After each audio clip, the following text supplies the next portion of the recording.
Fundamentally, I don't think that non-poets ought to read poetry, which is a hell of a thing to say. Spicer's attitude towards the audience reflects his sense of the poet's isolation and the isolation of the community of poets. If you're poets, you ought to figure out what the power system is within your own community. Your enemy is simply something which is going to try to stop you from writing poetry. But the point is that most people will exploit poets. They'll exploit them for, well, they'll exploit the older ones for the knowledge they have, and they'll exploit the younger ones for the promise they have, which somehow or other gives the people some kind of thing that maybe they have promised too, which they don't. As far as the poet and his audience, I just don't believe that there is an audience for poems. There's an audience, obviously, for poets. They come and they pay $1.50 and all of that sort of crap. But for poems, it seems to me that you're very lucky if you get 2 or 3 people within a 5-year period who understand any of your poems. So it seems to me that the only reason for writing poetry is because poetry is sort of forced through the poet and is just there, like Mallory's great thing on Everest. In other words, what impact did the climbers make on Everest?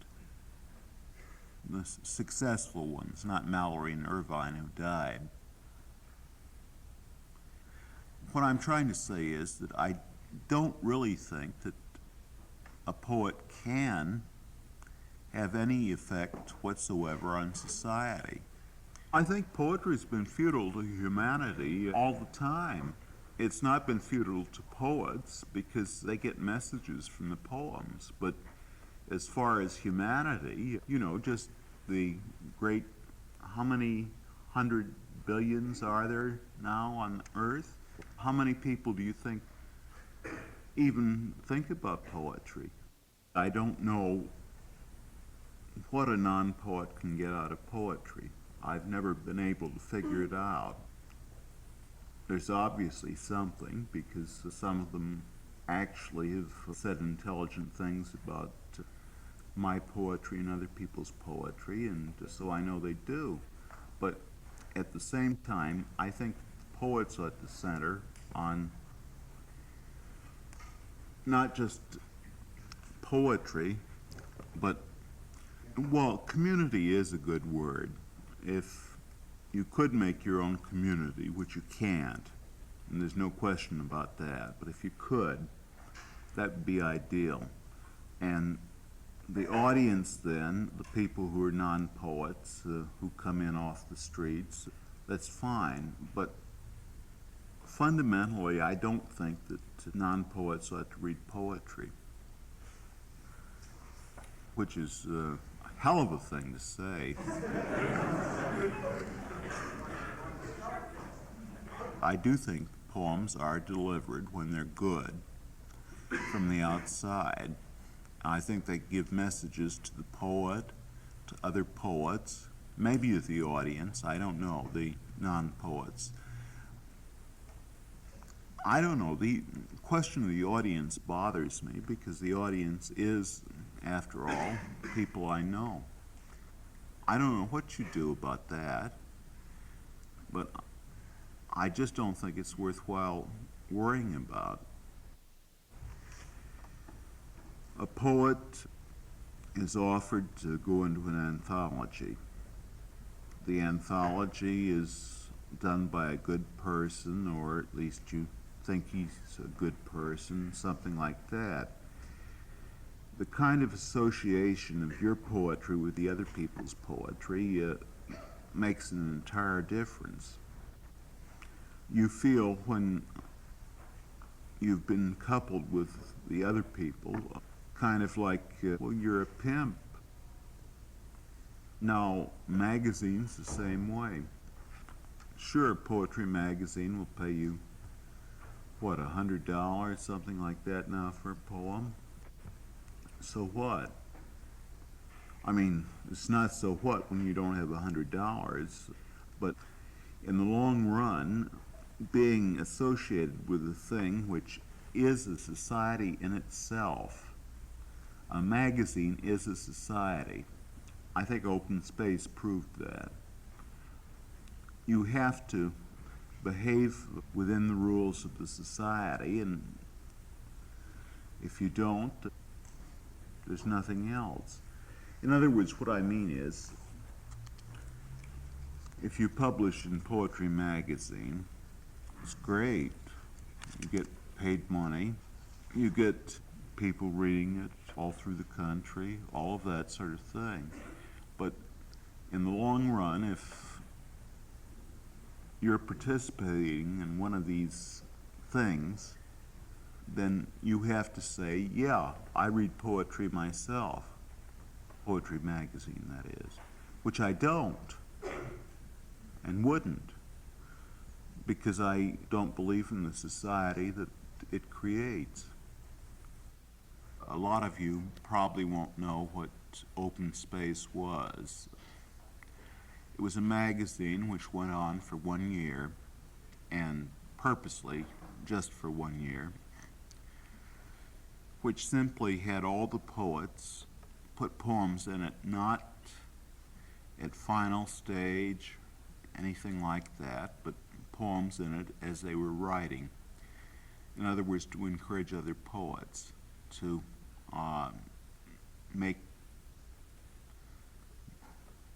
to plow the field, sort of. And it succeeded fairly well. I think probably a hell of a lot of good poems came out of it. I know I couldn't have written language without it. The whole thing that the average younger poet thinks of is, I want something in a magazine which is going to last. The idea of making things last, it just has to be conquered. The idea of Open Space was that these things would not last. They wouldn't be given past the East Bay. They were never sent to New York, or, well, as a matter of fact, they were subterraneanly, but the official policy was that they wouldn't be. It was a kind of community of poets, and it had to come out once a month. And you couldn't postpone your poem saying, oh, well, gee, I would like to have 3 more days. There was no question of that. It was a question simply of poetry being exposed as it happened, naked.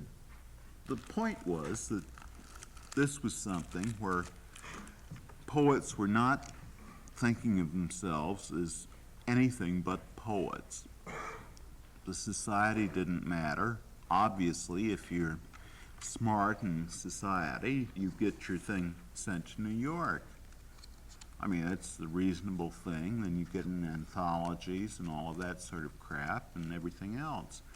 But this was restricted, and restricted properly. The community has been absolutely, I wouldn't say completely torn apart, but almost torn apart since Open Space stopped. It seems like you need an artificial thing like that to do it. So that isn't really a community, a place where you live. Certainly, we belong to community rather than a society, we poets. But I think every poet has to create actively his own community. On this program, Spicer reads his book, Language. Most of the book is lucid and directly emotional. Spicer was, however, a professional linguist, and he uses a few technical terms from his field that require explanation. In each case, the terms are used as section titles in the book. A transformation is the means by which one grammatical unit is changed into another, meaning the same thing. Jack builds a house becomes the house is built by Jack. A morpheme is the smallest unit of meaning. If it's a whole word, float for instance, it's called a free morpheme. But the ing in floating has no meaning by itself. It must be connected to another morpheme, so it's called a bound morpheme. A phoneme is the smallest unit of linguistic sound. The k in catch is an example. A grapheme is a letter or written character. Now you will hear Jack Spicer reading language. The first section is called Thing Language. This ocean, humiliating in its disguises, tougher than anything. No one listens to poetry. The ocean does not mean to be listened to. A drop or crash of water, it means nothing. It is bread and butter, pepper and salt, the death that young men hope for. Aimlessly it palms ashore, white and aimless signals. No one listens to poetry. Sporting life. The trouble with comparing a poet to a radio is that radios don't develop scar tissue. The tubes burn out, or with a transistor, which most souls are, battery or diagram burns out, replaceable or not replaceable. But not like that punch-drunk fighter in the bar.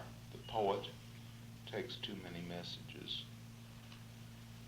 The right to the ear that floored him in New Jersey. The right to say that he stood 6 rounds with a champion. Then they sell beer or go on sporting commissions, or if the scar tissue is too heavy, demonstrate in a bar where the invisible champions might not have hit them. Too many of them. The poet is a radio. The poet is a liar. The poet is a counter-punching radio. And those messages, God would not damn them, do not ever know they are champions. I hear a buzzing at the door of night. Buzz, buzz, buzz, buzz, buzz. If you open the door, does it let in the light? Buzz, buzz, buzz, buzz, buzz, buzz, buzz.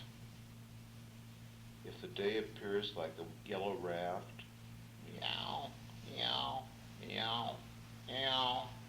Is it really the top of a yellow giraffe? Meow, meow, meow, meow, meow, meow. If the door caves in as the darkness slides, knocking and knocking, knock, knock, knock. What can tell the light of whatever inside? Knocking and knocking, knock, knock, knock. Or the light and the darkness dance in your eye, shadows falling one by one, pigs and eels in open sky, dancers falling one by one, dancers shrieking one by one.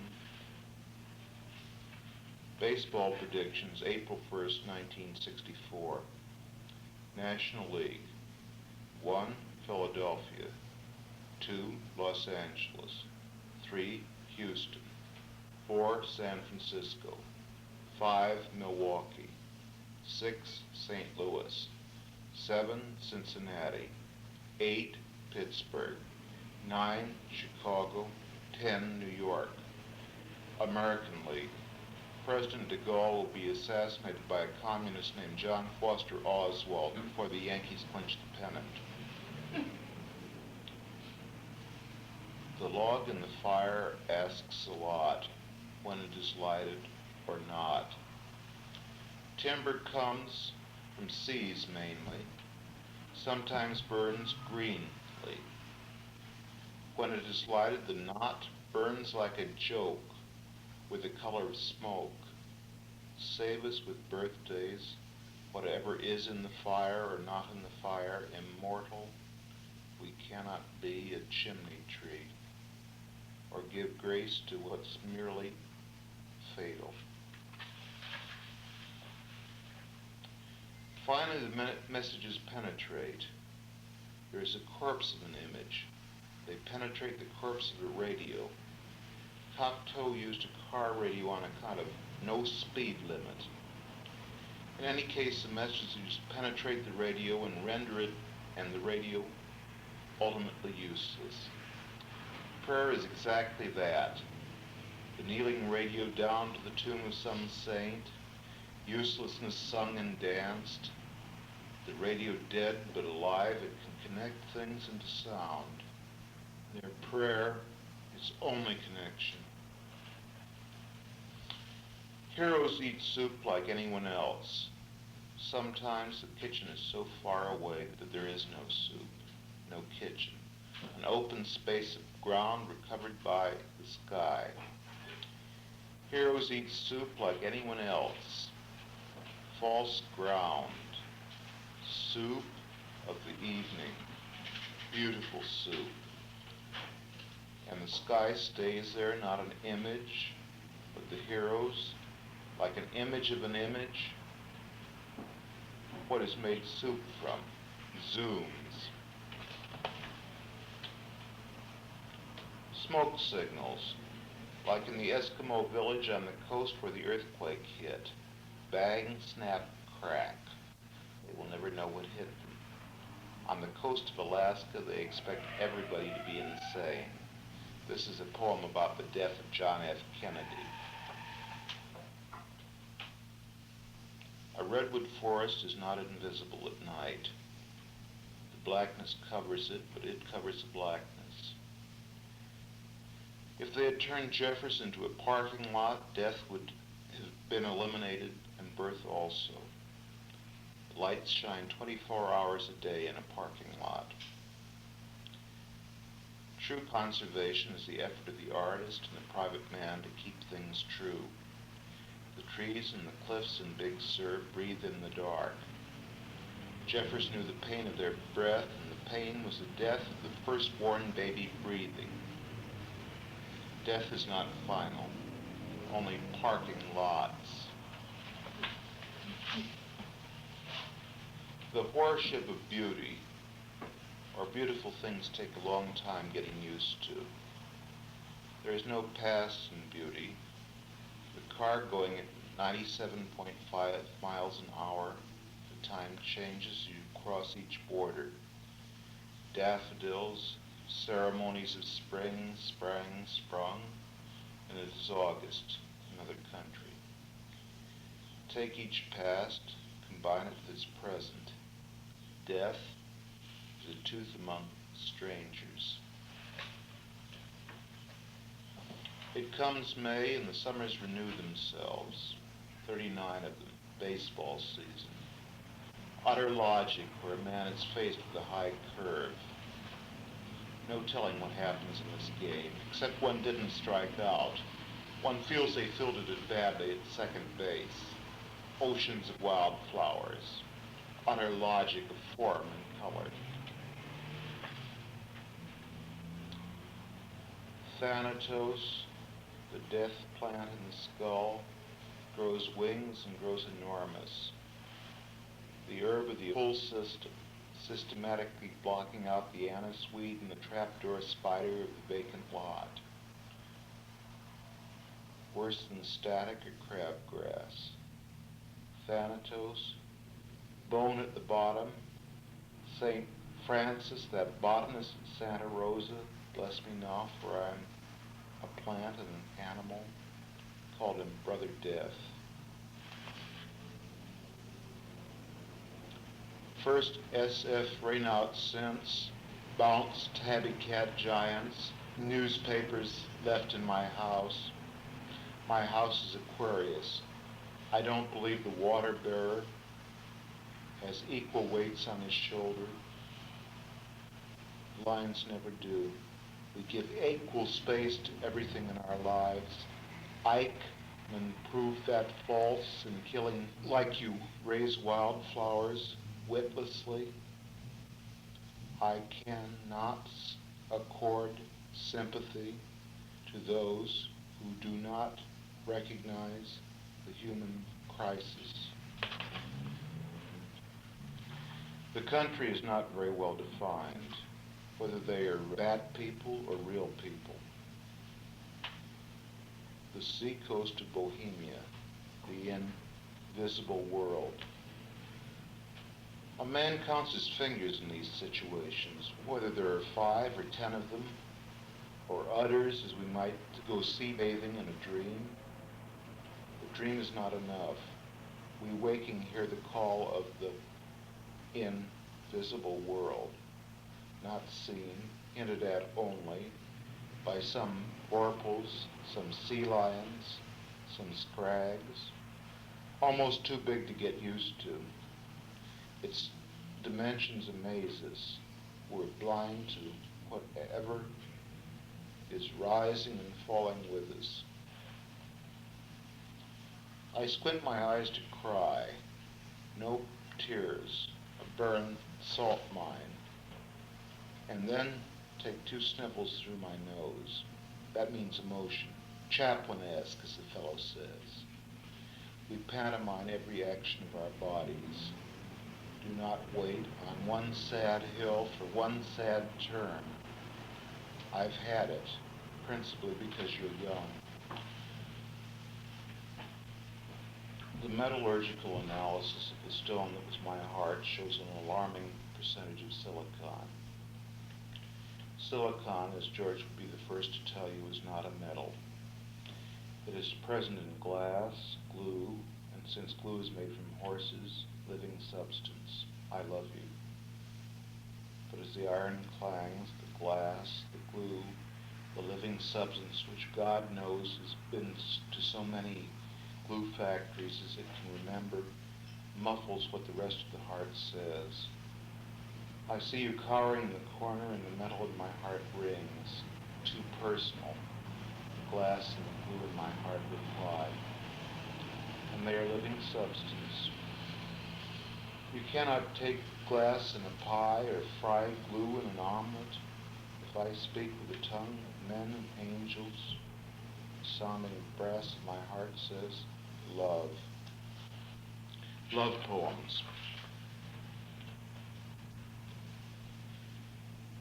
Do the flowers change as I touch your skin? They are merely buttercups, no sign of death in them. They die and you know by their death that it is no longer summer, baseball season. Actually, I don't ever remember touching you. Your back when the flowers, buttercups, dandelions there, waiting to die. The end of summer, baseball season finished. The bumblebee cruising over a few poor flowers.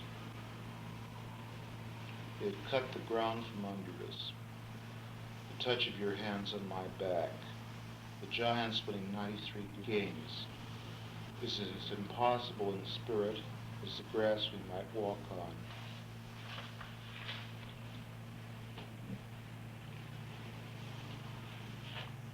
Two, for you I would build a whole new universe around myself. This isn't shit, it's poetry. Shit enters into it only as an image. The shit the ghosties feasted on in the Odyssey, when Odysseus gave them one dry fly and made them come up for something important, food. For you I would build a whole new universe. The ghosts all cried, starving. Arf, says Sandy. To come to the moment of never come back to the moment of hope. Too many buses that are late. Hugh O'Neill in our canto for Ezra Pound. The ground still squirming. The ground not as fixed as I thought it would be in the adult world. Sandy growls like a wolf.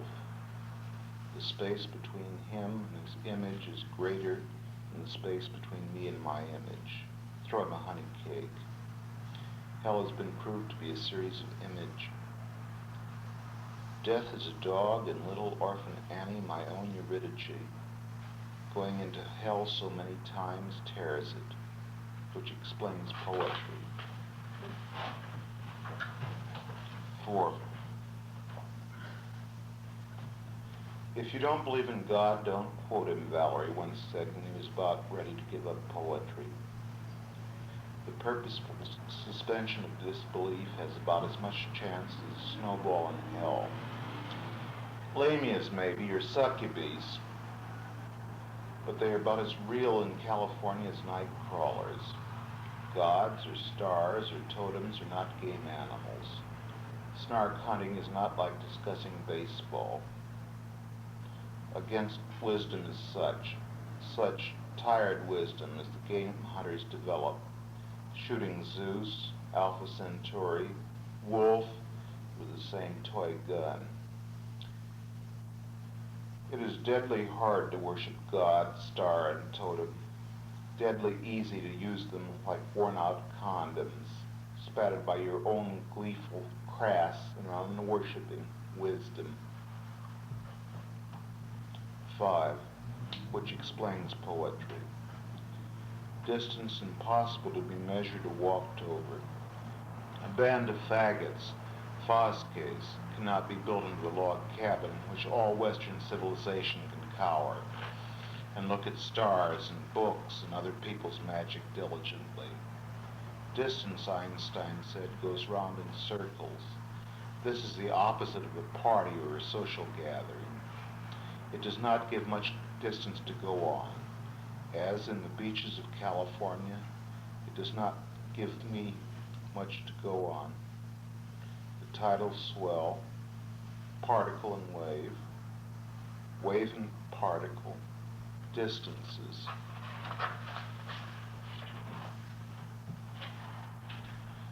Sable arrested a fine comb. It is not for the ears. Hearing merely prevents progress. Take a step back and view the sentence. Sable arrested a fine comb. On the road to Big Sur, 1945, the fuses blew every time we braked. Lights out every kind of action. A deer hit us once, 1945, and walked sulkily into the bushes as we braked into silence. No big, white, lightless automobiles for him. If he's hit, let them show him. Sable arrested the last stop. I think it was in Watsonville, 1945. Sable arrested fine comb A. Past danger into the fog, we used the last fuse. 7. The howling dog in my mind says surrender. The 8 points of the compass: north, south, east, west, combinations. Whether he means me or you to me, I am not certain. A colorblind person can read signals because red is always at the top and green at the bottom. Or is it the reverse? I forget, not being colorblind. The dog in my heart howls continuously at you, at me. Surrender. I do not know where my heart is. My heart's in the highlands. My heart is not here. My heart is in the highlands chasing the deer. Dog of my heart groans, howls, blind to guesses. The deer, your heart and guesses, blindly seek water. 8. There is real pain in not having you, just as there is real pain in not having poetry. Not totally in either case is a soulless solution, end to all the minor tragedies, but in either case, poetry and you is a bed partner. Against the drift of rhododendrons and the other images we have not seen together, I have seen your locked lips and come home sweating. 9. For you, I would build a whole new universe, but you obviously find it cheaper to rent one. Eurydice did too. She went back to hell unsure of what kind of other house Orpheus would build. I call it death and life and death.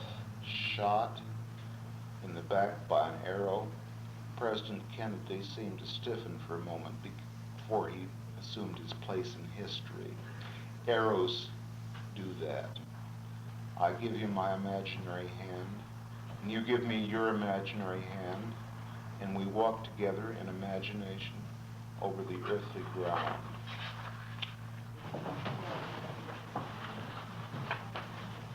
Intermissions. Intermission 1. The movement of the earth brings harms and fears. Men wonder what it is and what it meant. Donne in the next line contrasts this with the celestial movement of the spheres. Rhyme soothes. And in a book I read in college 15 years ago, it said that it was an attack on the Copernican theory, and a spidery hand penciled in the margin, earthquake. Where is the poet? A keep in the sheep, a keep in the celestial movements of the spheres in the long, boring procession, a center of gravity, up, while the earthquake of happiness goes on inside or outside his body, and the stars in their courses stop to notice, sleep. Intermission 2. The Wizards of Oz have all gone kook. There are no unidentified flying objects. The moon may not be made of green cheese, but my heart is. Across the deadly desert, we found a champion, the poem, which does not last as long as a single hand touches. Morning comes, and the signs of life. My morning had a telegraph key here, are less vivid. There's a long trail in the back country. Choose carefully your own victim. Around the campsite, we argued who would choose the fire. I left in a huff with your hand naked. Intermission 3. Stay on the edge of no cliff, with no conceivable future but progress. Long, flat mesa country. A few sheep you will hold for the rest of your life. Rambo's lovers who had tears fall on his heart or some sweet message. Dare he write poetry who has no taste of acid on his tongue, who carries his dreams on his back like a peddler? Ghosts of other poets send him shame. He will be alive as they are dead at the final picking. Transformations. Transformation 1. They say he need, present, enemy, plural. I am not them. This is the first transformation. They say we need, present, no enemy, singular. No enemy in the universe is there worth having. We is an intimate pronoun which shifts its context almost like the eye blinks at it. Those swans we saw in the garden coming out of the water, we hated them. Out of place, you said in passing. Those swans and I, a blink in context, all out of place. We hated you.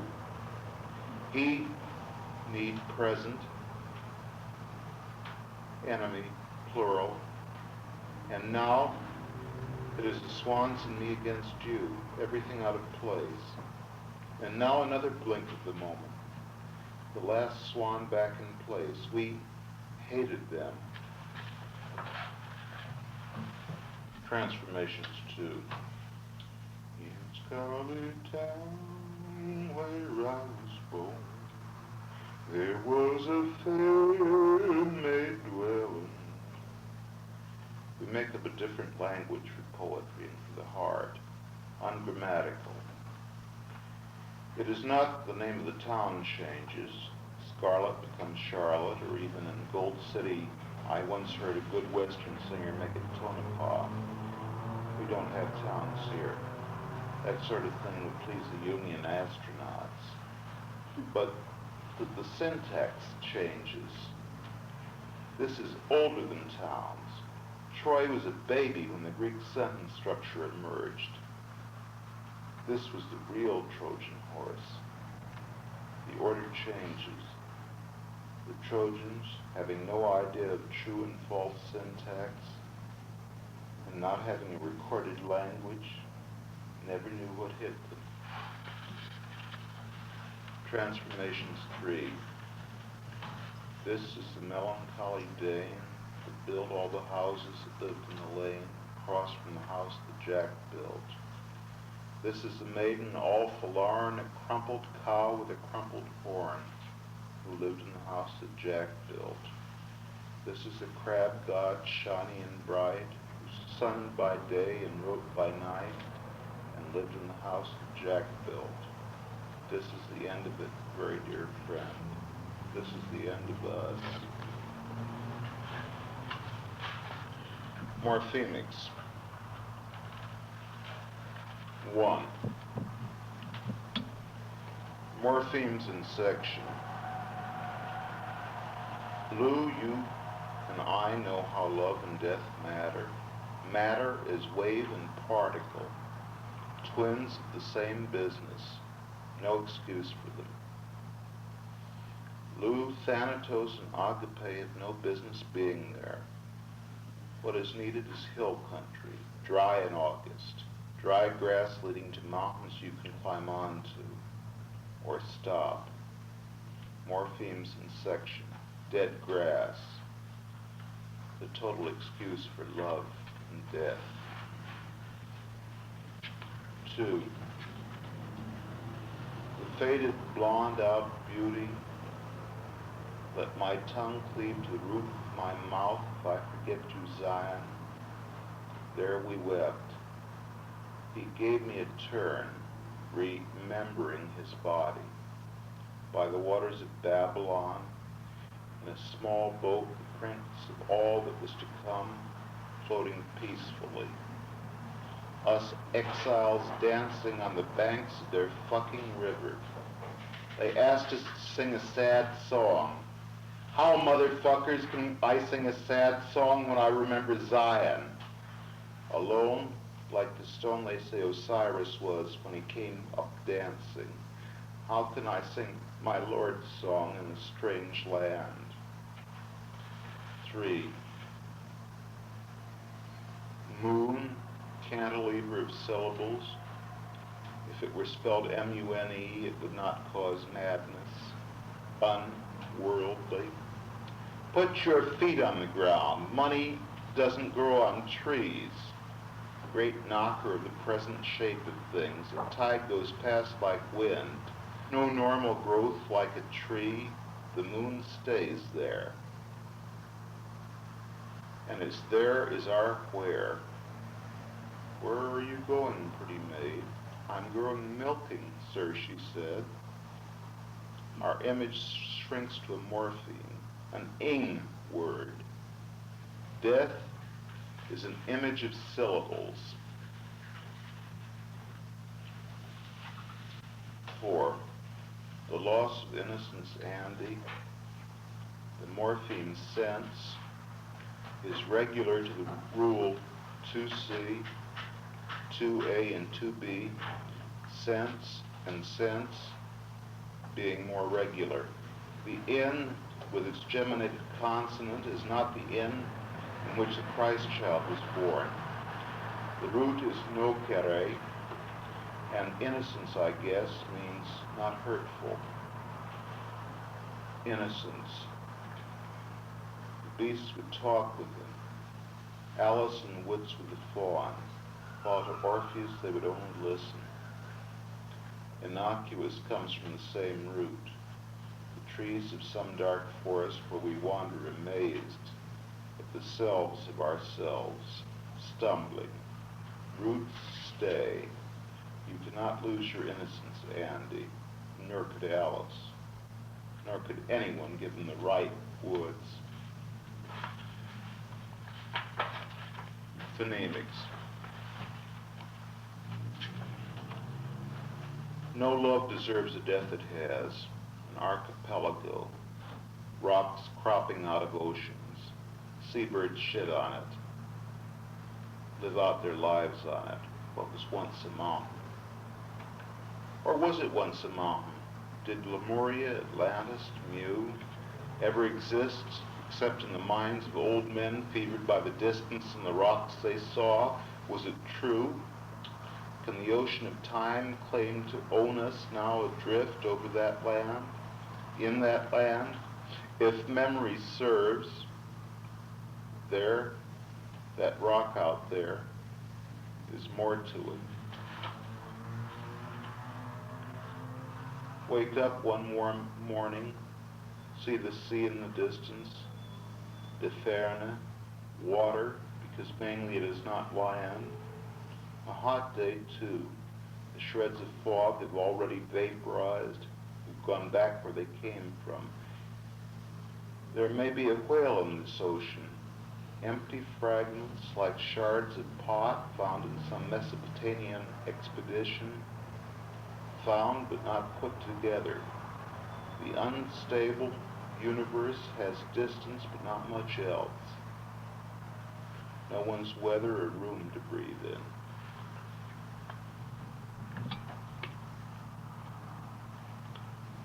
On the telephone, distant sound, you sounded no distant than if you were talking to me in San Francisco on the telephone, or in a bar or in a room. Long distance calls. They break sound into electrical impulses and put it back again, like the long telesexual route to the brain, or even longer teleerotic route to the heart. The numbers dialed badly, the connection faint. Your voice consisted of sounds I had to route to phonemes, then to bound and free morphemes, then to syntactic structure. Telekinesis would not have been possible even if we were sitting at the same table. Long distance calls your father, your mother, your friend, your lover. The lips are never quite as far away as when you kiss. An electric system. Greek electron, amber, also shining metal, allied to elector, gleaming. Malice of forethought. Every sound you can make, making music. Tough lips. This is no nightingale. Nobody's waxen image buried. Only believe me. Linguistics is divided like Graves' mythology of mythology, a triple goddess, morphology, phonology, and syntax. Tough lips cannot quite make the sound of love. The language is so misshapen. Malice of forethought. None of you bastards know how Charlie Parker died, and dances now in some brief kingdom, Oz, two phonemes that were never prepared before in the language. Aleph did not come before Beth. The Semitic languages kept a strict separation between consonants and vowel as between man and woman. Vowels somehow got between to produce children. JVH was male. The Mycenaean bookkeepers mixed them up, 1 to every 4.5. A equals 1, E equals 5, I equals 9, O equals 15, U equals 21. Aleph being chosen as queen of the alphabet because she meant not. Punched IBM cards follow this custom. I have chosen to follow what school teachers call a blend. which is not, since the sounds are very little changed by each other. Two consonants floating in the sea of some truth together, immediately preceded and or followed by a vowel. The emotional disturbance echoes down the canyons of the heart. Echoes here, echoes there. Sounds cut off, merely phonemes. The ground rules double. You recognize them by pattern. Try, hello sounded down a canyon becomes hello. You in the canyons of the heart recognize feebly what you shouted. The vowels are indistinguishable. The consonants a pattern for imagination. Phonemes in the true sense are dead before their burial. Construct of the imagination of the real canyon and the heart's construct. Graphemics.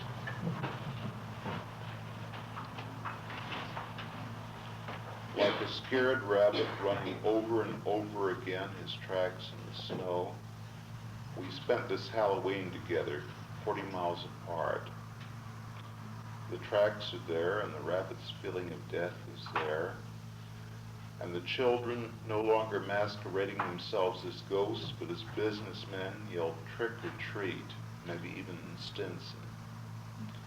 The tracks which writes it is quite legible. The children, not even pretending to be souls of the dead, are not. 40 miles, nothing really restored. We and the dead are not really on the frozen field. The children don't even wear masks. This is another poem about the death of John F. Kennedy. 2. It's been raining 5 days and will probably keep raining 5 days more.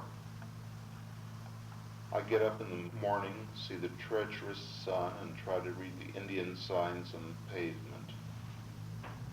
Not much water. Has it been raining while I dreamed? The sky is no help. The clouds are to the east, and the sky, treacherous blue, is no help. It's going to rain from the west. Nevertheless, while the wind is blowing from the west, I can smell clouds that won't appear, but will for 5 or 10 days. Your heart in the sky has a hole in it. In my heart, as Verlaine said, I can hear the little sound of it raining. Not an Indian sign, but real unfucking rain. 3. Let us tie the strings on this bit of reality. Graphemes, once wax, now plastic, showing the ends, like a red light. One feels or sees limits. They are warning graphemes, but also meaning graphemes, because without the marked ends of the shoelace or the traffic signal, one would not know how to tie a shoe or cross a street, which is like making a sentence. Crossing a street against the light or tying a shoe with a granny knot is all right. Freedom, in fact, providing one sees or feels the warning graphemes. Let them snarl at you, and then you snarl back at them. You'll be dead sooner, but so will they. They disappear when you die. 4. The sundial makes a grapheme I cannot understand. Even in winter it is accurate. The shadow and the sun in exact proportion. The hourglass is a computer. It measures whether or not there's been any sun, how many grains of sand have started at the top and gone willy-nilly to the bottom. Graphemes are voluntary. The sun does not have to hit your face or your face the sun. Your shadow, if you and the sun and willing, will tell time. It will spread across the grass at exactly the right intervals, neither of you caring. The imaginary hourglass is my enemy, sundial, and yours. You turn red and green like a traffic light, and in between them orange, a real courting color. Neither the pedestrian or the driver knows whether he is going to hit the other. Orange, being a courting color, doesn't last long. The pedestrian and the driver go back to the red and green colors of their existence. Unhit or hit, it hardly matters. When we walked through the Broadway tunnel, I showed you the signs above the green lights, which said, on a red light, stop your car and turn off your ignition. On an orange light, there was not an orange light in the whole tunnel. 6, you flicker. If I move my finger through a candle flame, I know there is nothing there. But if I hold my finger there a few minutes longer, it blisters. This is an act of will, and the flame is not really there for the candle. I am writing my own will. Or does the flame cast shadows? At Hiroshima, I hear the shadows of the victims were as if photographed into concrete building blocks. Or does it flicker? Or are we both candles and fingers? Or do they both point to the grapheme on the concrete wall, the space between it, where the shadow and the flame are one? 7, Walden Pond. All those noxious gases rising from it in the summer. In the winter, ice, dirty now, almost as dirty as the snow in Boston. WPA swimming hole, erected by the Commonwealth of Massachusetts. We saw the lights across the pond. They said there was some sort of being across the pond, drinking dry martinis like we were. We made tapes. They were probably erased like we were, figures in the pond's surface. And yet the water, like a piece of paper, moved and moves restlessly, while memory gives the light from the other side. 8, I am I, both script and cursive, rolled into one rug, one grapheme from whose colors stem phonemes, morphemes, unusual birds. Even if you put a dash or a dot with it, syntactic structure. In between the spaces on a paper, the letters grow like palm trees in the cold wind. Islands of thought within thought within thought. Those cold spaces. I within I within I, etc. Flowering, all one. Ein Eichenbach state einsam, old senses in new songs. 9. There is a new German 50 pfennig postage stamp, a grapheme to be paid to and canceled. It shows a chapel and an oak tree, and the oak tree looks like a picture of Hitler. Graphemes should not be looked at so minutely. The forest for the trees, the kisses for the love. The oakman grows behind every chapel. The fine print on the contract. God gives us that. The Bundespost Reichsminister says that the issue will be continued. I know what I designed, and it's not a countenance of Hitler. It doesn't speak very well for the German people if they see Hitler everywhere. 10. Love is not mocked, whatever use you put it to. Words are also not mocked. The soup of real turtles flow through our veins. Being a poet, a dissyllable in a word of monosyllables, awakened by the distance between the O and the F. The earth quakes. John F. Kennedy is assassinated. The dark forest of words lets some light from its branches, mocking them, the deep leaves. It leaves us words, love.